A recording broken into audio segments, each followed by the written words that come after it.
스바냐서 3장 14절에서 20절.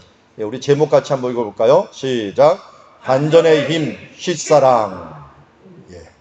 사랑 중에서 쉿사랑이라고 혹시 들어보셨습니까? 오늘 말씀을 이제 들으면 쉿사랑이 뭔가 하는 것들을 알게 될 것입니다. 그래서 이 세상에서는 정말 역전되는 일이 많이 일어납니다.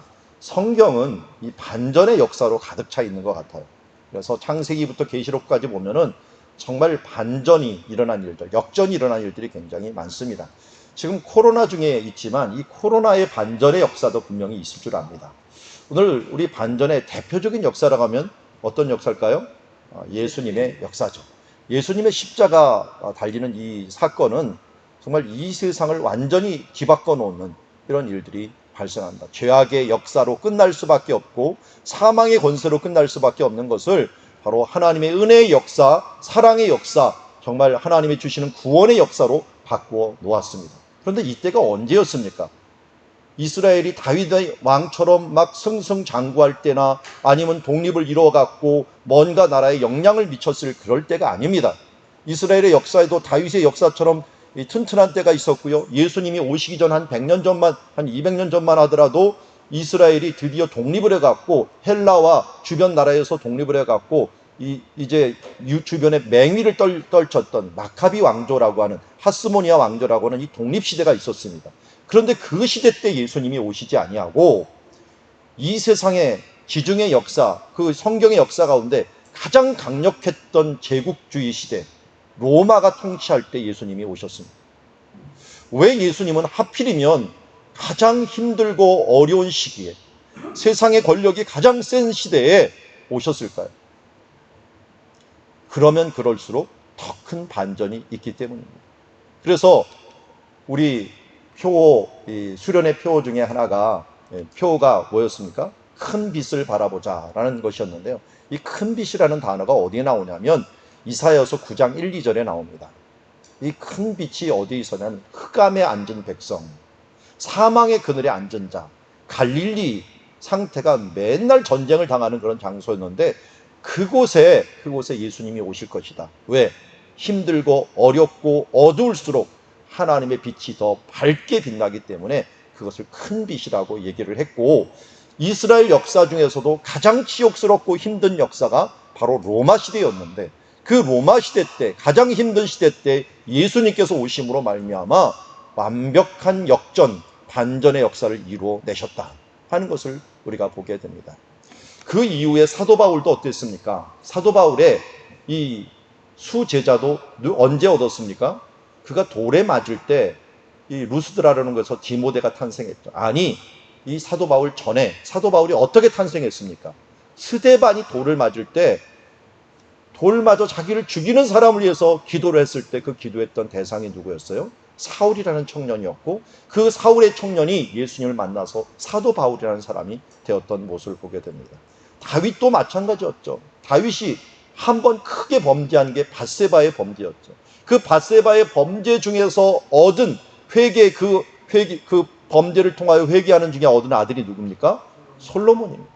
솔로몬이 그냥 태어난 게 아닙니다. 사울이 그냥 태어난 게 아니고 사도 바울이 그냥 태어난 게 아닙니다.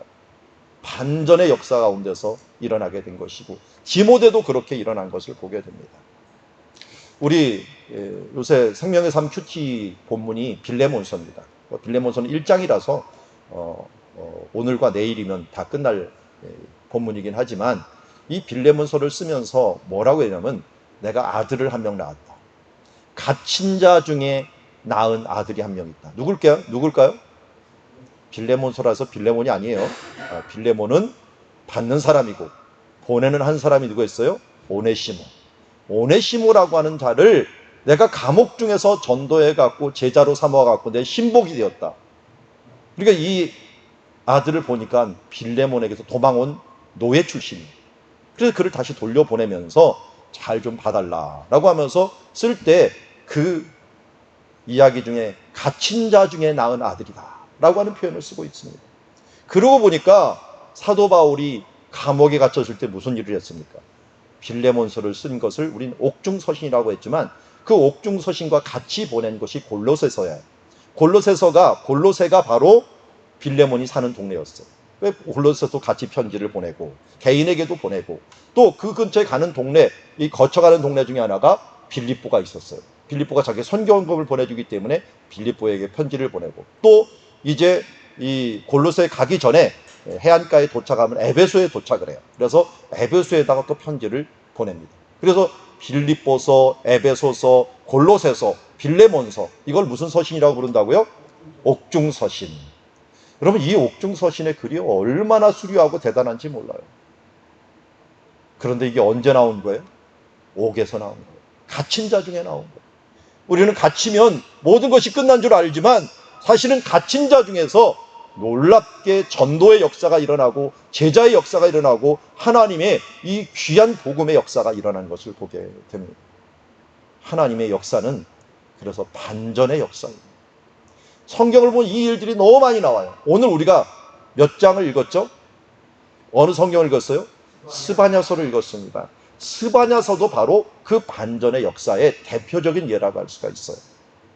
스바냐 시대 때에 유다라고 하는 나라가 있었습니다. 유다가 왜 유다밖에 없었는가? 북이스라엘은 이미 멸망을 해버렸어요. 멸망을 해버리고 그 유다가 근근히 생명을 이어오고 있었는데, 그런데 요시야라는 왕 때 드디어 아수르가 무너지면서 유다가 북쪽 이스라엘까지도 차지할 수 있는, 거의 많은 부분들을 차지할 수 있는 이제 독립국가가 되는가 했더니 아니라 들을까 또 전쟁에 휩싸이게 됩니다. 그 전쟁이 뭐냐면 애굽과 바벨론의 전쟁이었어요. 아수르가 무너지다 보니까 애굽하고 바벨론이 이제 서로 전쟁을 하면서 누가 이제 패권을 가질 것인가 하는 부분도 되고, 애굽은 아수르가 옛날에 자기네를 쳐들어왔는데 쳐들어오기 전에 미리 미연에 갈그미스라는 곳에 가서 막는 전쟁을 하고 있었습니다. 근데 그것으로 올라갈 때 요시야 왕이 나는 바벨론 편이기 때문에 너희들 못 올라간다 하면서 무기투에서 막다가 전사해버렸어요. 아니, 왕이 전사를 해보면 어떻게 됩니까? 그러면 애굽한테 노예가 돼버립니다. 그러는 바람에 애굽 사람들이 예루살렘에 와서 그들의 것을 빼앗고 그 왕을 볼모 삼아가 잡아가 버리고, 이런 일들이 벌어지는, 그 일어나기 직전에 예언을 했던 사람이 스바냐예요. 스바냐. 그래서 스바냐서 1장 1절에 오면 아몬의 아들 유다 왕 요시야의 시대에 라고 얘기를 합니다. 근데 원래 이 스바냐 족보를 여기 다 얘기는 안 했는데요. 이 스바냐가 올라가고 4대 손을 얘기해요. 4대 손이 누구냐면 자기 앞에 이 증증조부에 해당하는 분이 누구냐면은 히스기야라고 얘기해요. 그러니까 스바냐는 선지자이긴 하지만 어떤 계열이에요? 왕족 계열이에요. 왕족. 그러니까 왕족 계열이면서 선지자이기 때문에 예루살렘 출신이라는 걸 알 수가 있어요. 그러니까 예루살렘을 너무나 잘 알고 있기 때문에 예루살렘에 대한 예언을 오늘 스바냐서에서 하는 모습을 보게 됩니다. 하나님의 영감을 받아서 이 예루살렘이 어떤 심판이 있을 것인가에 대한 부분들을 예언하는데 1장 10절에 보면은 10절 11절에 보면은 예루살렘이 이런 멸망을 당할 것이다 하는 것을 눈으로 보듯이 얘기를 해요. 그러면서 여호와가 말하노라, 그날에 심판의 날입니다. 여호와의 심판의 날이 임할 것인데 어문에서는 부르짖는 소리가, 그리고 제2구역에서는 울음소리가, 그리고 막데스 주민들아 너희는 슬피 울라, 가나안 백성아 다 패망하고 은거래하는 자들아 끊어졌습니다 라고 말하는데요. 이게 잘 보니까 제가 빨간 줄을 해놓았죠. 이 문 입장하는 장소예요. 이 어문이라고 하는 것은 바닷가 쪽으로 나 있는 문입니다. 요새는 요바문이라고 부르게 되는데요. 이 요바 쪽으로 나 있는 어문을 통과를 해갖고 이게 무너지는 거예요. 그 다음 이 문이 어디에 위치하고 있냐면 이 신도시에 있어요. 근데 우리는 신도시라고 하는 건 새로운 도시라고 했지만 이스라엘은 뭐라고 불렀어요? 두 번째 구역이다 이렇게 부르는 거예요. 첫 번째가 구도시고 새로운 것이 제2구역이 되는 거예요. 그래서 윗성이 무너진 거예요. 히스기야 왕이 세워놨던 윗성이 무너지고, 그 다음 거기가 산이거든요. 그 산들이 무너지는 소리가 들리고, 막데스라고 하는 것은 이 다윗성과 그리고 윗성 제2구역 사이에 있는 분지 지역이에요. 이 분지 지역들이 슬피 우는 일이 일어나고, 또 예루살렘 서쪽, 지금 통곡의 벽이라고 불리는 지역이 있습니다. 그곳이 상가입니다. 이 상가에서 이 장사하는 사람들 중에 조금 낮게 부르는 소리가 뭐냐면 가나안 사람이라는, 이 장돌뱅이, 같은 놈 하면서 좀 속이고 좀 천박하게 장사하는 사람들, 이런 사람들을 가나안 상인이라고 부르는데, 그 사람은 그 뒤에 설명하고 있죠. 은을 거래하는 자들이 끊어질 것이다 라고 얘기합니다. 그러니까 어떻게 됩니까? 산 위로 쳐들어와서 다윗성 근처에 있는 곳으로 들어와 갖고 성전까지 올라가는 적들의 모습을 스바냐가 눈에 보듯이 그려주는 것을 보게 됩니다. 그러니까 얼마나 큰 심판이 이 수도인 예루살렘에 이를 것인가 하는 부분들을 보게 됩니다.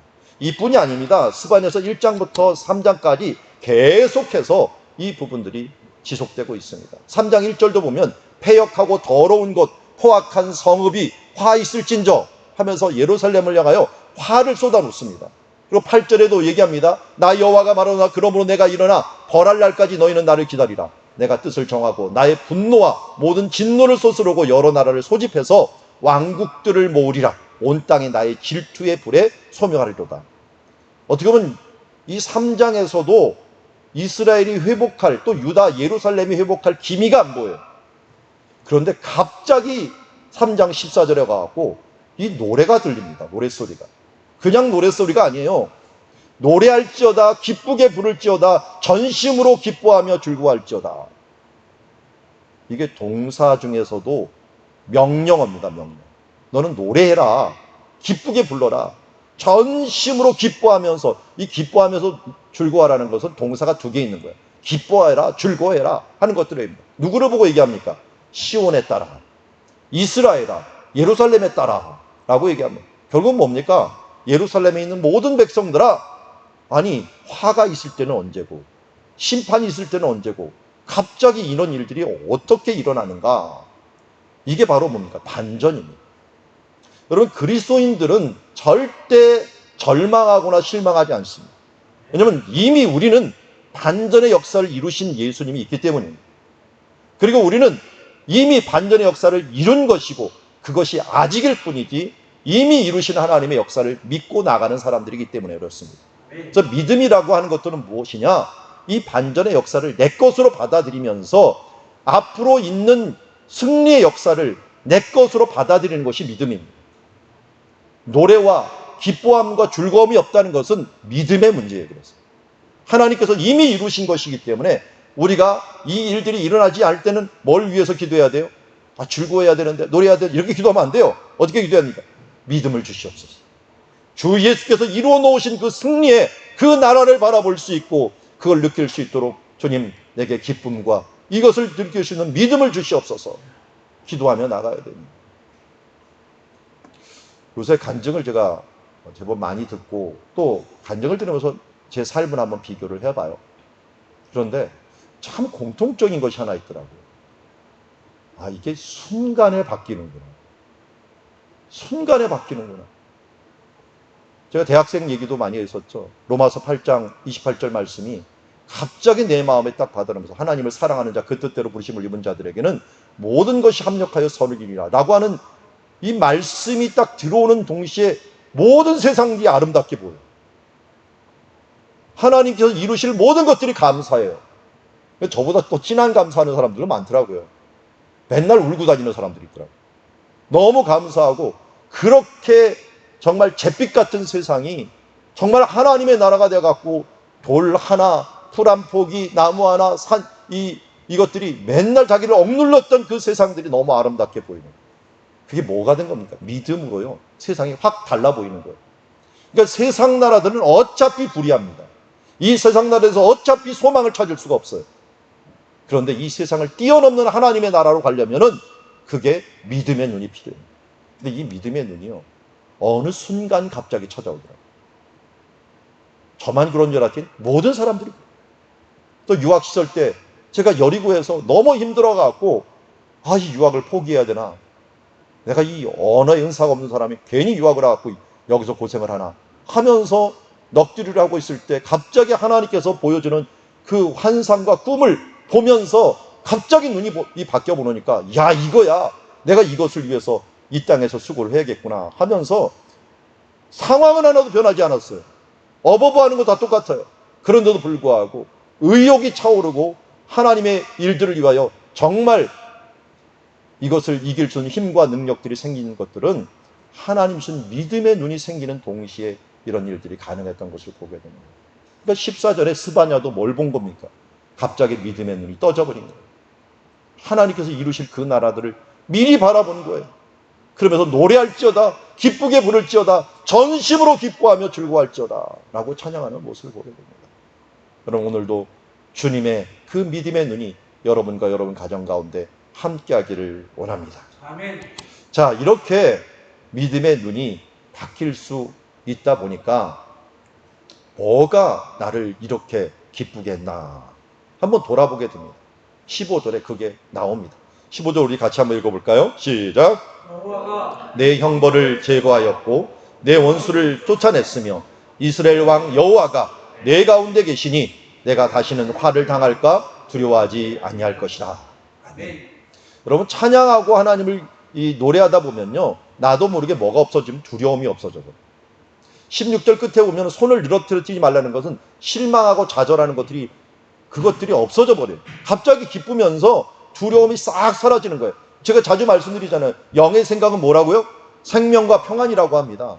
이게 생명과 평안이 그냥 이 생명이라는 것이 결국은 뭘 하는 거예요? 노래하고 기뻐하고 즐거워하니로 나아가게 만들어버리는 원동력이 되는 건데요. 이 생명력이 봤더니 뭐가 내 가운데 없어서 이런가 봤더니요, 그동안 나를 얽어맸던 형벌이 제거되었어요. 원수가 쫓겨났어요. 그리고 이스라엘 왕 여호가 내 가운데 계시는 것들이 느껴지다 보니까 이 모든 것들에 대한 두려움과 어려움들이 싹 사라지는 것을 봅니다. 여러분, 이것을 잘 살펴보면 이게 다 예수님이 하신 거예요. 예수님이 뭘 하셨어요? 십자가의 죽으심으로 우리의 형벌을 제거해 주셨어요. 예수님께서 내 대신에 십자가에서 모든 죄짐을 지고 죽으심으로 말미암아 이제는 죄와 사망의 법에서 우리가 해방이 되어버렸어요. 뿐만 아니라 이렇게 되니까 뭐가 없어졌습니까? 원수를 쫓아냈습니다. 사탄 마귀가 내게 틈타지 못하도록 내 안에서, 내 삶 가운데서 쫓아내버리신 거예요. 예수님께서 마귀를 이기신 거예요. 그래서 하늘에서 이미 요한계시록 12장에서 말씀했죠. 예수님께서 승천하심으로 말미암아 거기서 사탄이 쫓겨나고, 사탄이 쫓겨날 뿐만 아니라 오늘 우리에게 뭐라고 기도하라 했습니까? 하늘에서 뜻이 이루어졌듯이 땅에서도 이루어지게 기도하라고 오늘도 주 예수께서 우리에게 원수를 이길 수 있는 나사렛 예수 그리스도의 이름을 힘을 주신 줄 믿습니다. 그리고 우리 가운데 어떻게 하셨습니까? 예수님께서 오셨습니다. 예수님의 이름이 뭐라고요? 마태복음 1장 23절 같이 한번 읽어봅시다. 시작. 보라, 처녀가 잉태하여 아들을 낳을 것이요 그 이름은 임마누엘이라 하리라 하셨으니 이를 번역한즉 하나님이 우리와 함께 계시다 함이라. 예수님의 이름이 또 하나의 이름이 뭐라고요? 임마누엘, 예수님이 우리와 함께 계시다. 그래서 예수님께서 요한복음 14장에서 내가 하나님께 가는 것이 너에게 유익이라, 하나님께로 가면은 보혜사를 너희 가운데 보내주시다. 그가 진리의 영으로 너희와 함께하면서 너희를 떠나지 않고 너희를 고아와 같이 내버려 두지 아니할 것이다. 그분이 누굽니까? 성령님. 성령님이 우리 안에 계시는 것입니다. 예수를 주로 고백하는 모든 사람들에게 계심으로 말미암아 이제 두려움은 없습니다. 우리 가운데 실망은 없습니다. 아니, 화를 당할까봐, 이제는 죄의 형벌을 당할까봐, 쫓겨날까봐 우리가 예수님의, 하나님의 백성에서 정말 제외될까 두려워할 필요가 없습니다. 왜냐하면 예수님의 십자가로 우리의 모든 죄를 사였고 사탄의 권세를 이기시고 죄와 사망의 권세를 이기시며 하나님께서 우리 가운데 계시기 때문입니다. 두려워할 것이 없습니다. 이제 두려움은 왜 찾아오나요? 믿음이 없기 때문에 찾아옵니다. 이미 이루었지만 악몽을 꾸는 그 꿈꾸는 것과 같은 상황을 가질 뿐이지 우리를 떠나지 아니하고 예수님께서 마지막까지 우리에게 마태복음 28장에 주신 말씀이 옵니다. 세상 끝날까지 너희와 항상 함께 하리라. 이것을 믿음의 눈으로 바라보는 주님의 자녀들이 되기를 원합니다. 아멘. 자, 그런데 이 형벌을 제거하고 원수를 쫓아내고 또 우리 가운데 계실 수 있도록 하는 그 원초적인 힘이 어디 있는가? 이것은 저는 오늘 사랑이라고 봅니다. 그냥 사랑이 아니라 쉿사랑. 쉿사랑이 뭔가 오늘 17절에 나와 있으니까 한번 알려드리도록 하겠습니다. 왜 제가 쉿사랑이라고 얘기를 했을까요? 오늘 예배 들어오기 전에 우리 모이는 분들과 함께 한번 물어봤어요. 왜 쉿사랑을 하고 제가 표현을 했을까? 어느 한 분은 쉿사랑, 목사님 히브리어를 많이 사용하시니까 쉿이 히브리어 이름 아닙니까? 쉿사랑이라고 하는 거 아닙니까? 이렇게 말하시는 분들도 있고, 쉿이라고 하니까 이거 쉿, 그냥 조용히 하라 하는 이런 뜻 아닙니까? 라고 말하는 분도 있어요. 그래서 제가 두 분 다 맞다고 했습니다. 왜냐하면 여기 잠잠히 사랑하시며 라는 말이, 원래 잠잠이라는 말이 하라시라는 것입니다. 원래 원어는 이렇게 돼 있어요. 하라시 한다라고 얘기해요. 하라시 하리라. 그렇게 사랑 안에서 하라시 하리라라는 것이에요. 그러니까 하나님은 사랑을 어떻게 하냐면 하라시 하게 합니다. 하라시라. 근데 하라시, 이게 우리나라 말하고 하라시, 원래 이 제대로 나는 바람이 이것밖에 안 나거든요. 그러다 보니까 우리나라 하고 너무 비슷해요. 그래서 원래 만민이 공통적인 언어 중에 그 음성으로 표현되는 것들은 비슷한 언어들이 많아요. 이스라엘 말에서 우리하고 똑같은 단어들이 있죠. 아빠가 똑같더라고요. 우리 성경에는 아바라고 했지만요, 애들 보니까 다 아빠 그러더라고요. 그러니까 이게 나오는 단어하고 의성어 같은 것들은 굉장히 비슷한 것이 많이 있는데, 여기도 마찬가지예요.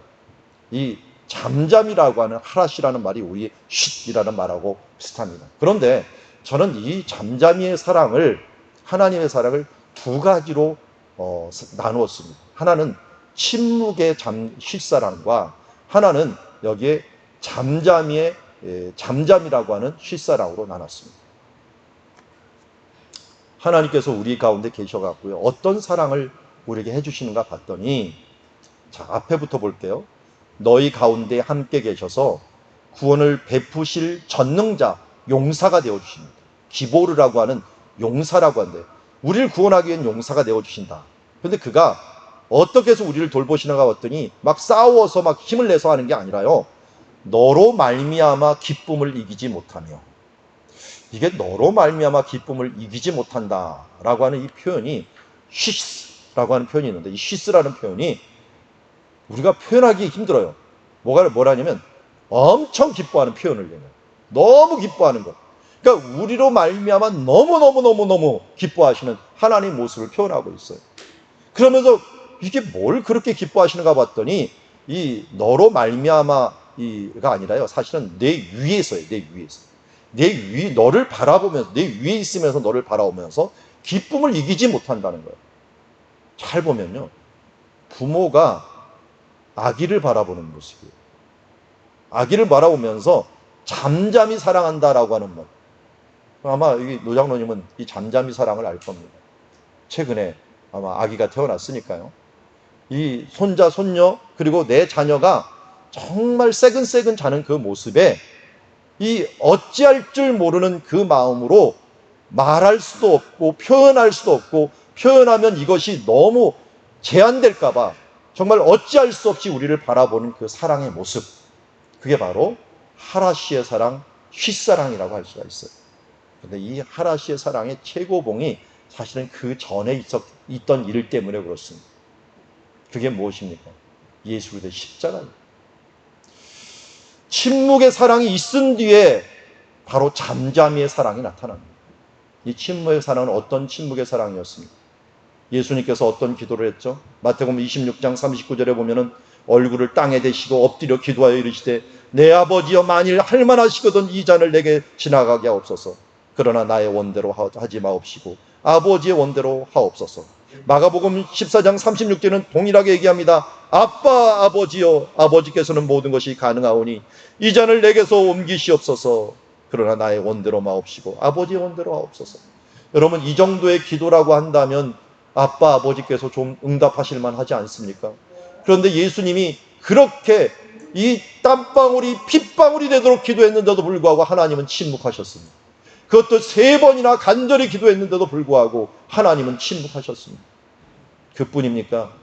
예수님께서 십자가에 달려 죽으실 때 엘리 엘리 라마 사박다니, 내 하나님 어찌하여 나를 버리시나이까 할 때도 하나님께서는 침묵하셨습니다. 차라리 땅이 우르릉쾅쾅 소리를 내고 이 하늘이 우르릉쾅쾅 소리고 땅에서 지진이 나는 한이 있더라도 하나님은 침묵하셨습니다. 여러분, 엘리 엘리 라마 사박단이라고 하는 말이 무슨 말인지 아십니까? 방금 말씀드렸던 나의 하나님 나의 하나님 어찌하여 나를 버리시나이까 라고 하는 것으로 끝나면 안 됩니다. 그 이면에는 예수님이 왜 이것을 이렇게 외치시며 죽으셨을까요? 그 이면에는 이런 말이 있습니다. 하나님이요, 아빠 아버지요, 이들이 무엇이간데, 이 죄인들이 무엇이간데 이 부패하고 은혜도 모르고 죄악 덩어리고 맨날 하나님의 은혜를 까먹고 지금도 다 도망가 버린 이 제자들, 이들이 무엇이간데 하나님께서 내 목숨을, 나를 이렇게 버리시기까지 이들을 사랑하시는 것입니까? 왜 지금 침묵하고 계시는 것입니까? 그들이 그렇게 사랑하십니까? 그 사랑이 왜 이렇게 크십니까? 하면서 한숨 지으면서 어찌할 줄 모르는 예수님의 어떻게 보면 한탄이라고 할 수가 있습니다. 그런데 그 한탄 뒤에는 뭐가 있습니까? 그렇습니다. 나도 그 사랑을 받습니다. 접수합니다. 나도 그 사랑을 위하여, 주님의 사랑, 이 자녀들, 이 백성들, 하나님의 백성들을 위하여 나도 이제는 죽겠습니다 하면서 결국은 예수님을 십자가에 달려놓게 한 것은 세계의 못이 아니라 예수 그리스도의 사랑이요 하나님의 사랑이었다는 사실을 우리는 잊지 말아야 될 것입니다. 침묵의 그 사랑, 아프면서도 끝까지 참아내면서 아들을 주기까지 사랑하셨던 그 침묵의 사랑이 결국 우리를 태어나게 됐고, 우리 태어난 이 십자가의 공로로 태어난 이 자녀들을 바라보면서 정말 100살의 아들을 낳았던 아브라함이 이삭을 바라보고 사라가 그 아들을 바라보았던 그 모습 이상으로 우리를 바라보며 기뻐하시는 하나님의 사랑, 그 사랑이 우리 가운데 있기 때문에, 이 쉿사랑이 있기 때문에 주님은 어떻게 하신 것입니까? 바로 형벌을 제거하고 원수를 쫓아내고 우리 가운데 계시는 성령님을 허락하여 주심으로 말미암아 하나님께서 결국은 우리로 노래하게 하고 기뻐하게 하고 전심으로 즐거워하게 하지 않았습니다. 오늘도 이 반전의 사랑, 이 쉿사랑이 우리 가운데 계심으로 말미암아 우리는 다시 힘을 얻고 너의 하나님, 너의 여호와가 너의 가운데 계시니 그는 구원을 베푸실 전능자시고 그는 너로 인하여 기쁨을 이기지 못하시며 너를 잠잠히 사랑하시리로다.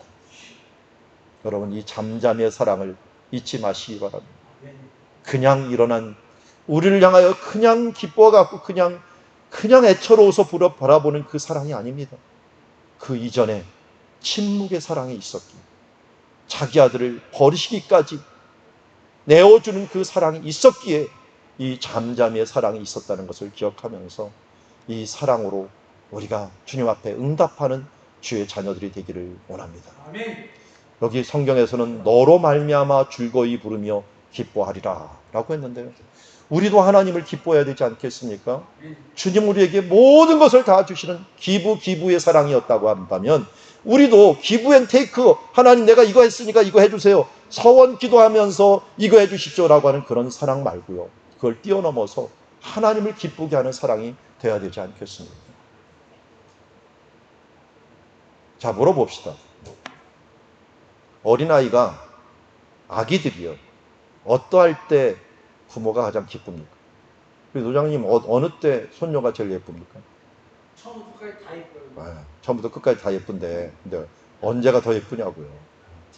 자기가 재롱 부를 때 애들이 빵긋빵긋 웃어주면 그게 정말 미치도록 좋기 때문에, 아니 그리고 무뚝뚝한 할아버지들이 애가 웃어주는 걸 보면서 재롱 부리는 걸 보면은 참 신기합니다. 왜요? 그 미소 한마디에 모든 것들이 풀리기 때문에 그렇습니다. 여러분, 하나님 앞에 그렇게 사십시오. 그냥 하나님께 감사하고 하나님께 기쁨으로 노래 한 구절 하고 정말 하나님 감사합니다 해서 방긋 웃어주는 것, 이거 하나가 하나님이 영화로움을 받는 것입니다. 아멘. 하나님이 원하시고 하면은 한번 이렇게 하면은 걸어가십시오. 글로 가다가 넘어져도 상관없어요. 넘어지고 와 웃으면서 그 넘어지는 것에 대해서 기뻐하십니다. 여러분, 순종하며 나가십시오.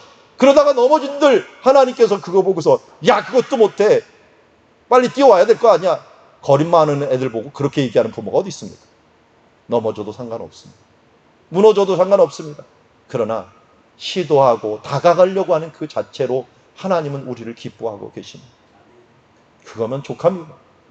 여러분, 주님 앞에 주님을 바라보고 믿고 기뻐하고 감사하며 나아가려고 하는 그 모습 하나로 주님은 기뻐하신다는 것을 알고 우리로 주님을 기쁘시게 하는 삶으로 나아가는 그 쉴사랑에 응답하는 주의 자녀들이 되기를 주의 이름으로 축원합니다. 아멘. 자, 그러면 어떤 일이 벌어지는지 아십니까? 잘 봤더니 이 반전이 일어나면 어떤 일이 일어나냐면 치욕에서 칭찬과 명성으로 됩니다. 여기 보면 내가 절기로 말미암아 근심하는 자들 모으리니라고 했는데, 아니 절기로 말미암아 왜 근심을 합니까? 우리 지난주에 보았어요. 내가 산을 향하여 눈을 들이라. 여러분, 성전에 올라가는 게 얼마나 위험을 감수한다는 것을 이미 보았습니다. 나라가 전쟁이 있거나 자기가 힘들면 못 올라갑니다. 그런데 성전에 올라가는 그 자체가 뭐예요? 하나님께서 보호하심을 확증하는 일이었습니다. 근심하는 자들을 모은다고 했습니다. 그래서 그에게 지워진 짐들, 그 치욕들을 이제 제거하고 자기를 괴롭게 하는 자들 다 보라고, 이제는 19절 끝에 보면 뭐합니까? 세상에서 수욕받는 자, 치욕받는 자에게 뭘 주신다고요? 칭찬과 명성을 얻게 할 것이다. 칭찬이라고 하는 것들, 테필라라고 하는데요, 이건 찬양이에요. 찬양. 칭송을 받게 한다는 거예요. 칭송과 이름, 이 명성을 이름으로 원해야 되는데 이름을 얻게 한다는 거예요. 뒤에도 마찬가지입니다. 다시 한번 20절에 또 한 번 반복합니다. 그가 천하 만민 가운데서 명성과 칭찬을 얻게 하리라. 반전의 역사가 우리 가운데 있어질 줄 믿습니다.